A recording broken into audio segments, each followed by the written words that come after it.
ওম গং গণপতায়ে নমঃ।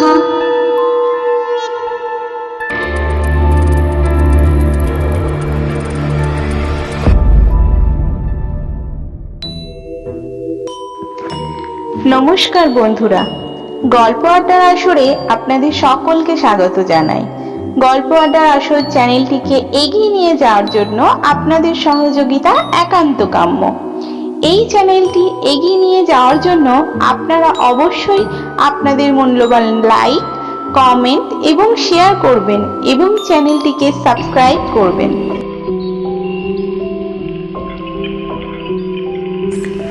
গোয়েন্দা বরদাচরণ বাংলা সাহিত্য জগতের অন্যতম লেখক শীর্ষেন্দু মুখোপাধ্যায়ের সৃষ্ট একটি কাল্পনিক গোয়েন্দা চরিত্র। মনোজদের অদ্ভুত বাড়ি উপন্যাসের প্রথম আবির্ভাব হয়েছিল গোয়েন্দা বরদাচরণের। বরদাচরণের পুরো নাম জানা যায় না। বয়সে 30-32, তিনি গ্রামের সাধারণত চুরি চামারি কেস সলভ করে থাকেন। তার ভাগ্নে কাম সহকারীর নাম চাক্কু। পোষা কুকুরটি হলো ডঙ্কি। তার স্বভাব চরিত্র অতি অদ্ভুত, অন্যান্য গোয়েন্দাদের মতো নয়। তার কার্যকলাপ হাস্যরসের উদ্রেক করে। স্বাভাবিক নিয়মে কাজ করতে চান না বরদাচরণ। যেমন কারো বাড়িতে গেলে তিনি কখনো সদর দরজা দিয়ে ঢোকেন না, পাঁচিল টপকে বা জানালা ভেঙে ঢোকার ইতিহাস আছে। মনোজদের অদ্ভুত বাড়ি ছাড়া লেখক সর্বমোট 7টি গোয়েন্দা কাহিনীর সিরিজ লিখেছেন বরদাচরণকে নিয়ে। আজকে আমরা তারই মধ্যে প্রথম গল্পটি শুনব। গল্পের নাম গোয়েন্দা বরদাচরণ। গল্প পাঠে আছেন অরিন্দম। এছাড়া অন্যান্য চরিত্রে আছে নীলরুদ্র, সুন্দর, পায়েল ও সবিতা ঘোষ। শুরু করতে চলেছি স্বনামধন্য লেখক শীর্ষেন্দু মুখোপাধ্যায়ের অনন্য সৃষ্টি গোয়েন্দা বরদাচরণের প্রথম গল্প। গল্পটির পোস্টার ডিজাইন করেছেন অমিত পাল। এছাড়া গল্পের ভিজুয়াল গ্রাফিক্সে আছে নীলরুদ্র।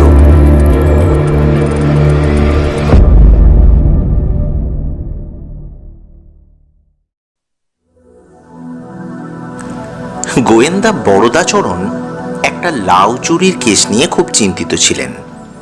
কে বা কারা পরশুদিন নপাড়ার মোক্ষদা দিদিমার ঘরের চাল থেকে একটা নধর লাউ চুরি করে নিয়ে গেছে।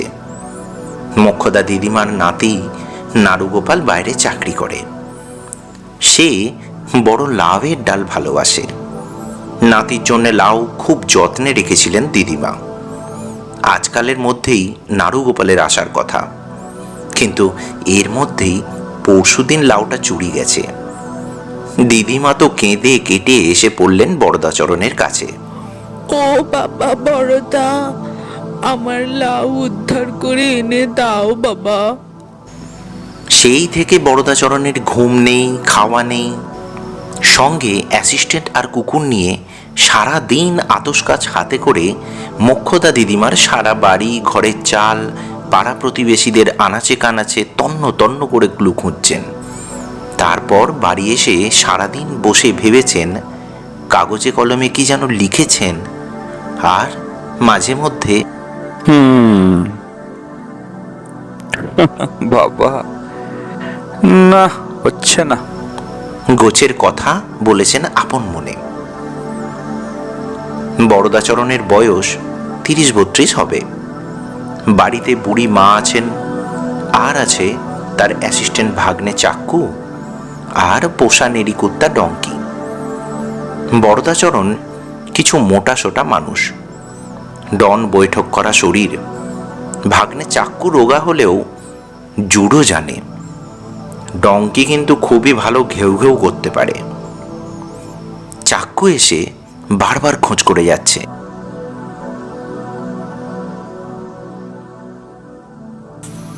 মামা মামা, তুমি কিছু ভেবে পেলে? বড়দা খুব অন্যমনস্ক ভাবে বলেন, মোটা দেখে তো মনে হয় লাউটা বেশ বড় সড়ই ছিল। তা ছিল বটে। লাউটা মোটা কেটে নেওয়া হয়নি, মুচড়ে ছিঁড়ে নেওয়া হয়েছে। ঠিকই ধরেছ। টিনের চালের ওপর একটা বড় লাউকে মুচড়ে বোঁটা ছিঁড়ে নেওয়া হলো, অথচ কোনো শব্দ হয়নি। মোক্ষদা দিদিমার ছেঁড়া মশারির মধ্যে প্রচুর মশা ঢুকে পড়েছিল বলে দিদিমা সেরাতে ভালো ঘুম হয়নি। শব্দ হলে তার টের তো পাওয়ার কথা। সে ঠিকই, তবে মোক্ষদা দিদিমা আমার কানে একটু খাটো কিনা। চাকু চিন্তিতভাবে বলে। এই সময় বাইরে ডঙ্কি ঘেউ ঘেউ করে উঠল।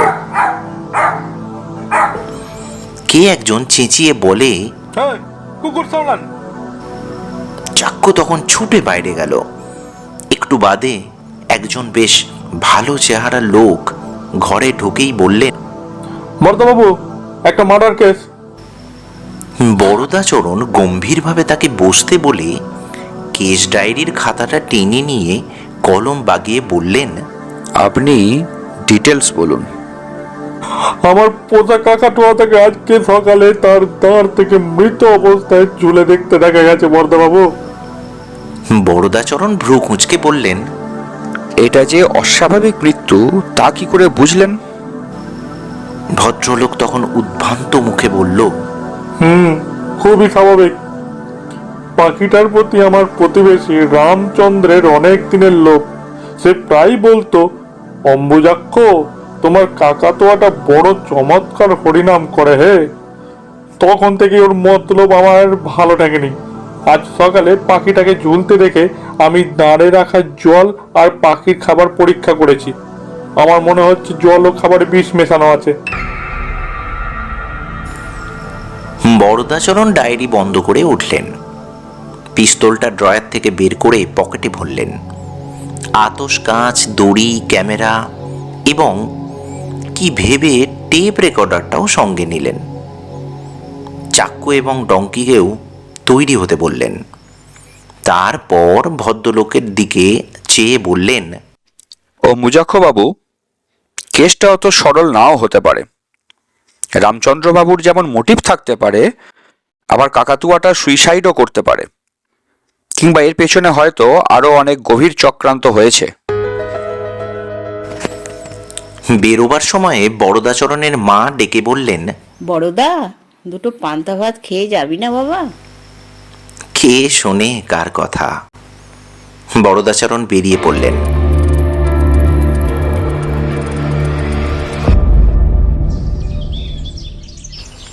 অম্বুজাক্ষবাবুর বাড়িটা বেশ বড়। পিছনে একটা ঢাকা দরদালানে অনেকগুলো খাঁচা, আর দাঁড়িয়ে বিস্তর পাখি চেঁচামেচি করছে।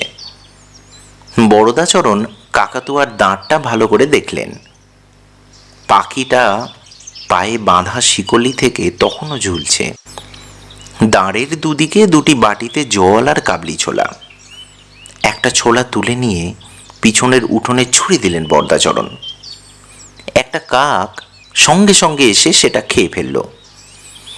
কিছুক্ষণ বরদাচরণ কাকটাকে লক্ষ্য করলেন। না, কাকটা মরল না, তার অর্থ ছোলাই বিষ নেই। জল থেকে খানিকটা ড্রপারে তুলে নিয়ে বরদাচরণ এদিক ওদিক তাকিয়ে অম্বুজাক্ষবাবুদের পোষা কাবলি বেড়ালটাকে একটা কাঠের বাক্সের ওপর বসে থাকতে দেখে এগিয়ে গিয়ে আচমকা তাকে ধরলেন।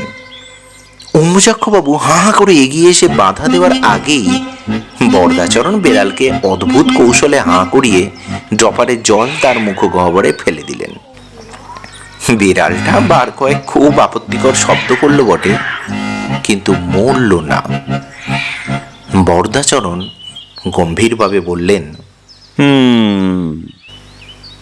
ওদিকে অম্বুজাক্ষবাবু একটা হোমিওপ্যাথি ওষুধের শিশি থেকে কয়েকটা বড়ি খেয়ে নিয়ে আপন মনেই বললেন, ওহ, গায়ে হাতে বড্ড ব্যথা।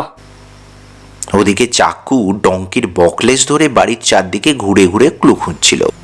হঠাৎ সে দৌড়ে এসে বরদাচরণে কানে কানে বলে গেল, বাবা, লাউয়ের খোসা রামচন্দ্র বাবুর বাড়ির পিছন দিকে। বরদাচরণ তো তখন বিদ্যুৎ বেগে উঠে পড়লেন। বুড়ো মানুষ রামচন্দ্রবাবু ঘরে বসে রামায়ণ পড়ছিলেন। বরদাচরণকে দেখে যেন একটু চমকে উঠলেন। আরে আসুন আসুন বরদাবাবু, আপনার মতো বিখ্যাত লোকেদের দেখা পাওয়া তো এক মস্ত সৌভাগ্যের ব্যাপার আর কি। আসুন আসুন, ভিতরে আসুন। বরদাচরণ বসলেন। স্থির চোখে কিছুক্ষণ রামচন্দ্রবাবুকে স্টাডি করতে দেখলেন তিনি। রামচন্দ্রবাবু রামায়ণ বন্ধ করে বললেন, ভাবছিলাম আজই আপনার কাছে একবার যাব। আমার উঠোনের নারকেল গাছ থেকে কাল রাতে মশাই 6টা নারকেল কে বা কারা চুরি করে নিয়ে গেছে। খুবই রহস্যময় ব্যাপার। বাইরে থেকে কারো পক্ষে তো উঠোনে আসা খুবই শক্ত। তবে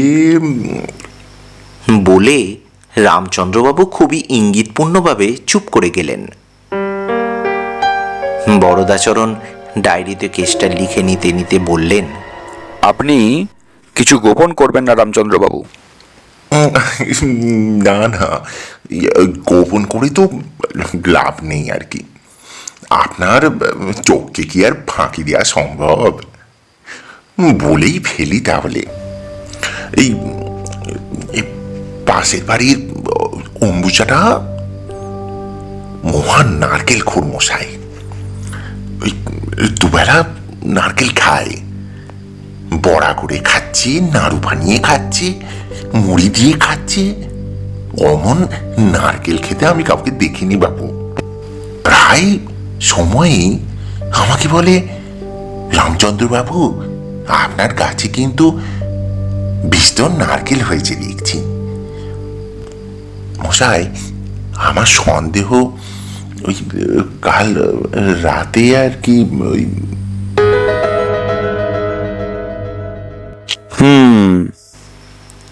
বরদাচরণ খুব গম্ভীর হয়ে গেলেন। একটু আগেই তিনি অম্বুজাক্ষ বাবুকে গায়ের ব্যথার জন্য হোমিওপ্যাথিক ওষুধ খেতে দেখেছেন। গায়ে ব্যথা তো হবেই। এই বয়সে যদি অত উঁচু নারকেল গাছে কেউ ওঠে তবে ব্যথা হওয়াটাই তো স্বাভাবিক। কিন্তু খুঁজে পেতেও অম্বুজাক্ষবাবুর বাড়িতে নারকেল বা নারকেলের ছোবড়া পাওয়া গেল না। এটাও রহস্যজনক, কারণ নারকেল খাওয়া যার নেশা, তার বাড়িতে নারকেলের চিহ্ন খুঁজে না পাওয়াটা খুবই অস্বাভাবিক। কিন্তু রামচন্দ্রবাবুর বাড়ির পিছনে চাক্কুর কথা মতো লাউয়ের খোসা ঠিকই পাওয়া গিয়েছিল, পরিষ্কার ক্লু। কিন্তু বরদাচরণ চট করে কিছু করেন না, অপরাধীকে সময় দেন। তাকে যে সন্দেহ করা হচ্ছে তা টেরও পেতে দেন না তিনি।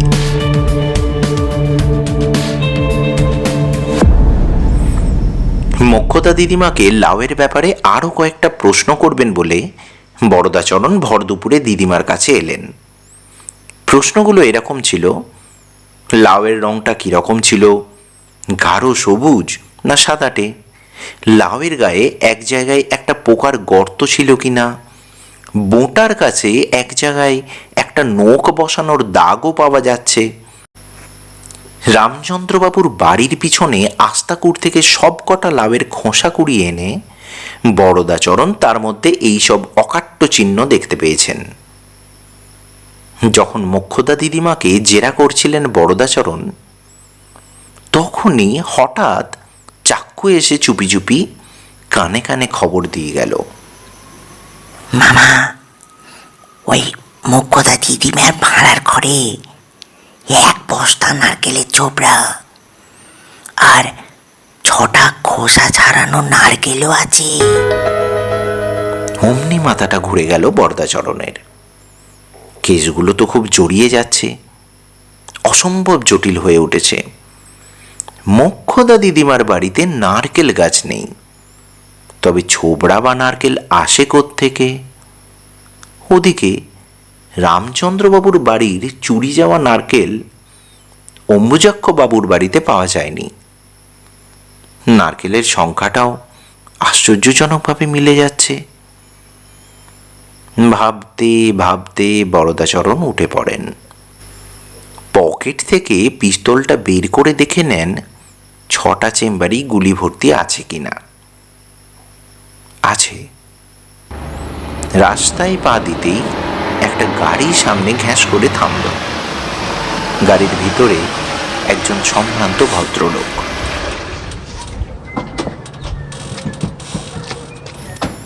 তিনি হাত জোড় করে বললেন, আসুন আসুন, বিখ্যাত গোয়েন্দাকে বাড়ি পৌঁছে দিয়ে আমি ধন্য হই।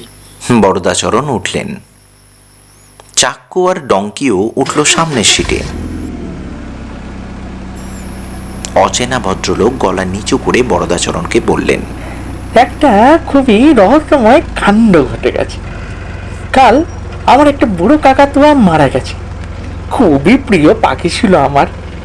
ঠিক করেছিলাম পাখিটার মৃতদেহ একটা ভালো জায়গায় কবর দিয়ে ওপরে একটা চমৎকার সমাধি তৈরি করে দেব। কিন্তু বিপদ হলো, কাকাতুয়াটার মরদেহ একটা নাইলনের ব্যাগে ভরে বাইরে বারান্দায় রেখে গতকাল আমি ড্রাইভারকে গাড়ি বের করার কথা বলতে গিয়ে ফিরে এসে দেখি ব্যাগটা নেই। কি সাংঘাতিক কাণ্ড বলুন তো! একটা মৃত কাকাতুয়াকে নিয়ে কে গেল? কেসটা যদি একটু আপনি নেন।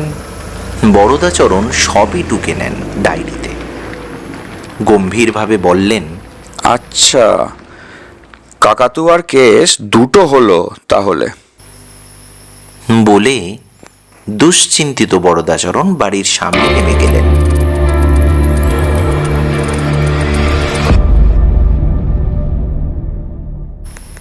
দুপুরে খুবই অন্যমনস্কভাবে খেতে বসেছেন বরদাচরণ। কি খাচ্ছেন তা বুঝতেই পারছেন না। লাউ, কাকাতুয়া, নারকেল সব জট পাকিয়ে আছে তার মাথায়। তার মা বললেন, ও বড়দা, লাউ ঘন্ট দিয়ে আর দুটো ভাত মাখ। লাউ ঘন্টের কথা বরদাচরণের মাথার মধ্যে দু একবার টং টং শব্দ করল। প্রায়ই তিনি লাউ ঘন্ট খান, কাজেই বিস্মিত হওয়ার কিছু নেই। হঠাৎ বরদাচরণ চমকে উঠে বললেন, লাউ ঘন্ট? লাউ এলো কোথা থেকে? আমি তো আজ বাজার থেকে লাউ আনিনি। মা বললেন, তুই কেন আনবি? চাক্কু লাউটা হাতে করে এনেছে। ওর কোন বন্ধুর বাড়িতে নাকি অনেক লাউ হয়েছে, তারা দিল। নিজের পাতের দিকে ভালো করে চেয়ে দেখলেন বরদাচরণ। লাউ ঘন্টের পাশে দুটো বড়া পড়ে আছে। উঠে গিয়ে আতস কাছ নিয়ে এসে বড়াটা নিবিষ্টভাবে দেখছেন। মা বললেন, দেখছিস কি, ও তো নারকোলের বড়া। 6টা নারকোল এনেছিল চাক্কু। কোনো গাছ থেকে নাকি পড়ে গিয়েছিল বাতাসে, তার দুটো ভেঙে ওই বড়া করেছি। বরদাচরণ বাকি সময়টা ভাত নিয়ে নাড়াচাড়া করে উঠে পড়লেন। চাক্কু অনেক আগেই খেয়ে দিয়ে কোনো মাস্টারমশাইয়ের বাড়িতে পড়া বুঝতে গেছে। বরদাচরণ পিস্তল আর আতস কাঁচ নিয়ে ডঙ্কির শেকল ধরে ঘর থেকে বেরোলেন। তন্ন তন্ন করে খুঁজতে লাগলেন চারদিক। অবশেষে ডঙ্কি ইঙ্গিত বুঝতে পেরে তাকে গোয়াল ঘরে টেনে আনলো। সেখানে দেখল একটা সদ্য কেনা দাঁড়ে জলজান্ত একটা কাকাতুয়া বসে আছে। বরদাচরণকে দেখেই সে বলে উঠল, হরি বল ভাই, হরি ছাড়া গতি নাই। বরদাচরণ টেপ রেকর্ডার নিয়ে সেই পাখিটার কথা টেপ করতে লাগলেন। তারপর সারা দুপুর আর সন্ধে আর্কিমিডিসের যেমন স্নানের চৌবাচ্চায় ডুব দিয়ে স্পেসিফিক গ্র্যাভিটির কথা চিন্তা করেছিলেন, তেমনই এক চিন্তায় চৌবাচ্চায় ডুবে থেকে বরদাচরণও লাউ, কাকাতোয়া আর নারকেলের রহস্যে মগ্ন রইলেন। তারপর আর্কিমিডিসের যেমন ইউরেকা বলে লাফিয়ে উঠেছিলেন, ঠিক তেমনি তিনিও লাফিয়ে উঠলেন। সমস্ত রহস্যটাই তার কাছে জল হয়ে গেল। বস্তুত তিনি এখন বুঝতে পেরেছেন যে লোকটা মোক্ষদা দিদিমার লাউ চুরি করেছে সেই একই লোক গতকাল গাড়িওয়ালা ভদ্রলোকের মৃত কাকাতুয়াটা হাত সাফাই করে অম্বুজাক্ষবাবুর জ্যান্ত কাকাতুয়ার দাঁড়ে ঝুলিয়ে রেখেছে, হরিনাম পরায়ণ জ্যান্ত কাকাতুয়াটাকে সরিয়ে ফেলে। আবার সেই লোকটাই কোনো এক অজ্ঞাত কারণে রামভক্ত রামচন্দ্রবাবুর নারকোল গাছে 6টা নারকেলও গোপনে নামিয়ে নেয় এবং ওই একই অপরাধী প্রমাণ লোপের চেষ্টায় এবং তদন্ত বিভ্রান্ত করার জন্য বরদাচরণকে রামচন্দ্রবাবুর বাড়ির পিছনের লাউয়ের খোসার সন্ধান দেয় এবং মোক্ষদা দিদিমার বাড়িতে নারকেল ছোবড়ার অস্তিত্বের কথা ফাঁস করে দেয়।